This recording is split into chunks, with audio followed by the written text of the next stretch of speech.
Hi guys, today we'll talk about how to fix or how to solve the problem of Meesho app. You can click on settings. Here in this page you can go to apps, default apps, app settings. When above you can search about Meesho app and you will enter.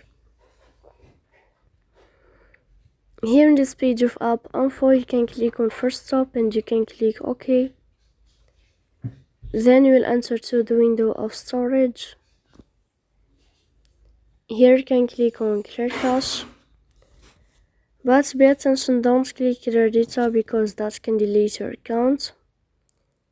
In the end, you can turn off your phone and you can turn on your phone again to fix that problem. So please don't forget to support us by like and subscribe. See you next time in another video and thank you for your attention and your watching.